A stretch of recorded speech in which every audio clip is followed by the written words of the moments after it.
Chapter 5. Now will I sing to my well-beloved a song of my beloved touching his vineyard. My well-beloved hath a vineyard in a very fruitful hill.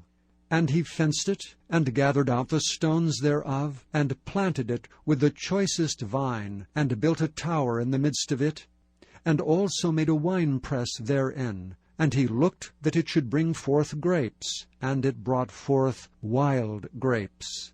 And now, O inhabitants of Jerusalem and men of Judah, judge, I pray you, betwixt me and my vineyard.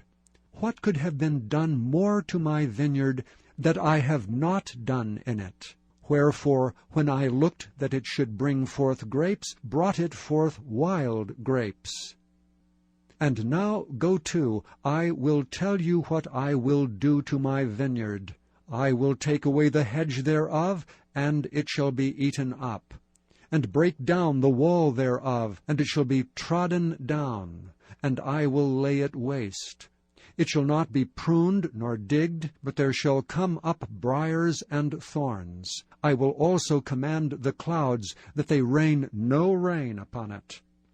For the vineyard of the Lord of hosts is the house of Israel, and the men of Judah his pleasant plant. And he looked for judgment, but behold oppression, for righteousness, but behold a cry.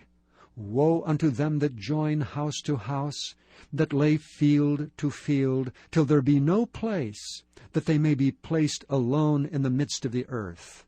In mine ears, said the Lord of hosts, of a truth many houses shall be desolate, even great and fair without inhabitant. Yea, 10 acres of vineyard shall yield 1 bath, and the seed of an homer shall yield an ephah. Woe unto them that rise up early in the morning, that they may follow strong drink, that continue until night, till wine inflame them. And the harp and the viol, the tabret and pipe and wine are in their feasts, but they regard not the work of the Lord, neither consider the operation of his hands. Therefore my people are gone into captivity, because they have no knowledge, and their honorable men are famished, and their multitude dried up with thirst. Therefore hell hath enlarged herself, and opened her mouth without measure, and their glory, and their multitude, and their pomp, and he that rejoiceth shall descend into it. And the mean man shall be brought down, and the mighty man shall be humbled, and the eyes of the lofty shall be humbled. But the Lord of hosts shall be exalted in judgment, and God that is holy shall be sanctified in righteousness.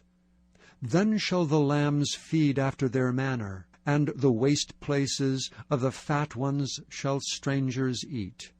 Woe unto them that draw iniquity with cords of vanity, and sin as it were with a cart rope, that say, Let him make speed and hasten his work, that we may see it, and let the counsel of the Holy One of Israel draw nigh, and come, that we may know it. Woe unto them that call evil good, and good evil, that put darkness for light, and light for darkness, that put bitter for sweet, and sweet for bitter. Woe unto them that are wise in their own eyes, and prudent in their own sight. Woe unto them that are mighty to drink wine, and men of strength to mingle strong drink, which justify the wicked for reward, and take away the righteousness of the righteous from him.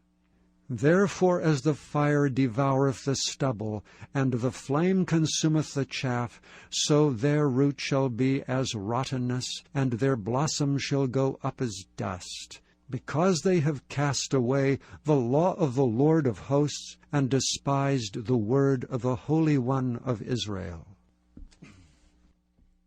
Therefore is the anger of the Lord kindled against his people, and he hath stretched forth his hand against them, and hath smitten them. And the hills did tremble, and their carcasses were torn in the midst of the streets. For all this his anger is not turned away, but his hand is stretched out still. And he will lift up an ensign to the nations from far, and will hiss unto them from the end of the earth, and behold, they shall come with speed swiftly. None shall be weary nor stumble among them, none shall slumber nor sleep, neither shall the girdle of their loins be loosed, nor the latchet of their shoes be broken. Whose arrows are sharp, and all their bows bent. Their horses' hoofs shall be counted like flint, and their wheels like a whirlwind. Their roaring shall be like a lion. They shall roar like young lions. Yea, they shall roar, and lay hold of the prey, and shall carry it away safe, and none shall deliver it. And in that day they shall roar against them like the roaring of the sea. And if one look unto the land, behold, darkness and sorrow, and the light is darkened in the heavens thereof.